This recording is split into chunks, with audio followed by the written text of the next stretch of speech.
അധ്യാപകൻ, നാടക സിനിമ, ഗാനരചയിതാവ് എന്നീ നിലകളിൽ പ്രശസ്തനാണ്. മലയാളത്തിലെ ആധുനിക കവിതയ്ക്ക് പൂർണ്ണത നൽകാനും കവിതയെ സാധാരണ ജനങ്ങളിലേക്ക് എത്തിക്കാനും ഇദ്ദേഹത്തിന് സാധിച്ചു. 2007 അദ്ദേഹത്തിന് ജ്ഞാനപീഠ പുരസ്കാരം ലഭിച്ചിട്ടുണ്ട്. അദ്ദേഹത്തിന്റെ ആദ്യ കവിതയായ മുന്നോട്ട് എഴുതിയത് 15-ാമത്തെ വയസ്സിലാണ്.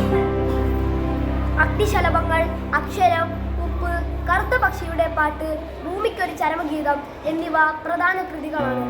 അദ്ദേഹം 2016 ഫെബ്രുവരി 13 അന്തരിച്ചു. നമസ്കാരം.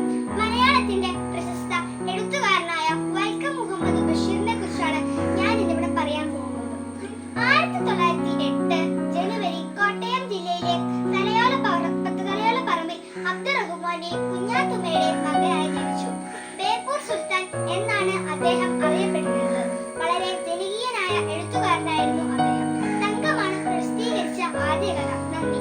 നമസ്കാരം. ഞാനിന്നിവിടെ പറയാൻ പോകുന്നത് പ്രിയ കവി കുഞ്ചൻനമ്പ്യാരെ കുറിച്ചാണ്. 18-ാം നൂറ്റാണ്ടിലെ പ്രമുഖ മലയാള ഭാഷാ കവിയാണ് കുഞ്ചൻനമ്പ്യാർ. തുള്ളൽ കവിതകൾ എഴുതുകയും അവയെ അഭിനയമായി അവതരിപ്പിക്കുകയും ചെയ്ത മലയാളത്തിലെ കവി കൂടിയാണ് അദ്ദേഹം. തുള്ളൽ പ്രസ്ഥാനത്തിന്റെ ഉപജ്ഞാതാവാണ് അദ്ദേഹം അറിയപ്പെടുന്നത്. ഓട്ടത്തുള്ളൽ, ചിലങ്കത്തുള്ളൽ, പറയാൻ തുള്ളൽ എന്നീ ഇടങ്ങളിലായി ധാരാളം സൃഷ്ടികൾ അദ്ദേഹം മലയാളത്തിൽ നൽകിയിട്ടുണ്ട്. കുഞ്ചൻനമ്പ്യാർ ആദ്യം എഴുതി അഭിനയിച്ച തുള്ളൽ കല്യാണ സൗഗന്ധികമാണ്. പാലക്കാട് ജില്ലയിലെ കിളികുറിശി നഗരത്തെ മലകത്ത് ഭവനത്തിൽ 1705 മെയ് 5 അദ്ദേഹം ജനിച്ചു. കൃഷ്ണലീല, ഘോഷയാത്ര, കല്യാണ സൗഗന്ധികം എന്നിവ പ്രധാന കൃതികൾ. 1770 അമ്പലപ്പുഴ വെച്ച് പേപ്പട്ടി വിഷയേറ്റ് അദ്ദേഹം മരിച്ചു എന്ന് പറയപ്പെടുന്നു. നന്ദി. നമസ്കാരം. മലയാളത്തിലെ പ്രശസ്ത കവിയാണ് ONV കുറിപ്പ്. 1931 മെയ് 27 കൊല്ലം ജില്ലയിലെ ചവറയിൽ ജനിച്ചു. അദ്ദേഹത്തിന്റെ മുഴുവൻ പേര് ഒറ്റപ്ലാക്കിൽ നീലകണ്ഠൻ വേലുക്കുറിപ്പ് എന്നാണ്. കവി, അധ്യാപകൻ, നാടക സിനിമ ഗാനരചയിതാവ് എന്നീ നിലകളിൽ പ്രശസ്തനാണ്. കേന്ദ്ര സാഹിത്യ അക്കാദമി അംഗമായിരുന്നു. കേരള കലാമണ്ഡലത്തിന്റെ ചെയർമാൻ സ്ഥാനവും ONV വഹിച്ചിട്ടുണ്ട്. സാഹിത്യ രംഗത്ത് സമ്മതം പരിഗണിച്ച് 2007 ജ്ഞാനപീഠ പുരസ്കാരം ഇദ്ദേഹത്തിന് 2010 ലഭിച്ചു. ഭൂമിക്കൊരു ചരമഗീതം, അക്ഷരം, ഉപ്പ്, വളപ്പൊട്ടുകൾ, കറുത്ത പക്ഷിയുടെ പാട്ട് എന്നിവ പ്രധാന കൃതികളാണ്. 2016 ഫെബ്രുവരി 13 അദ്ദേഹം തിരുവനന്തപുരത്ത് വെച്ച് അന്തരിച്ചു. നന്ദി. ജീവിതവും കവിതകളും കൊണ്ട് മലയാളി സാഹിത്യത്തെ സമ്പന്നമാക്കിയ കവിയാണ് കുഞ്ഞുണ്ണി. തൃശൂർ ജില്ലയിലെ മലപ്പാട് ഞായപ്പള്ളി എന്നത് നീലകണ്ഠ ഹോസത്തിന്റെയും അതിയാരത്ത് നാരായണി അമ്മയുടെയും മകനായി 2027 മെയ് 10 അദ്ദേഹം ജനിച്ചു. മലയാള അധ്യാപകനായിരുന്നു. കുട്ടികൾക്കും മുതിർന്നവർക്കും വേണ്ടി ഒട്ടേറെ കവിതകൾ രചിച്ചു.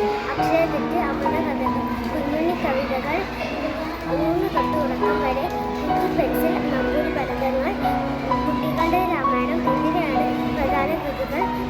മലർവാടി എന്ന കുട്ടികളുടെ മത്സരങ്ങളിലും എഴുതിയിട്ടുണ്ട്. നമസ്കാരം. ഞാനിവിടെ പറയാൻ പോകുന്നത് പ്രശസ്ത കവിയത്രി സുഗതകുമാരിയെ കുറിച്ചാണ്. 1934 ജനുവരി 22 പത്തനംതിട്ട ജില്ലയിൽ ആറന്മുളയിലാണ് ജനിച്ചത്.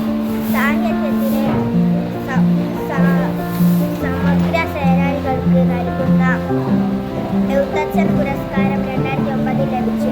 അതുകൂടാതെ കേരള സാഹിത്യ academy award, Kendra Sahitya academy award, Vallathol award, Odakkuzhal award, Vayalar award എന്നിവ ലഭിച്ചു.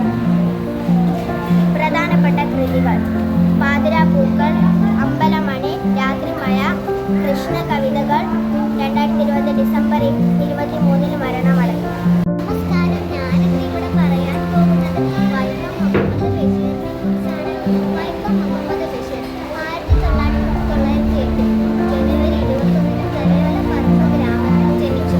പാത്തുമ്മയുടെ ആട്, ബാല്യകാല സഖി, മതിലുകൾ എന്നിവയാണ് അദ്ദേഹത്തിന്റെ പ്രധാനപ്പെട്ട കൃതികൾ. ഹാസ്യമുണ്ട് ബഷീർ വായനക്കാരെ ചിരിപ്പിക്കുകയും കരയിപ്പിക്കുകയും ചെയ്തു. 1998 ജനുവരി ജൂലൈ 5 അദ്ദേഹം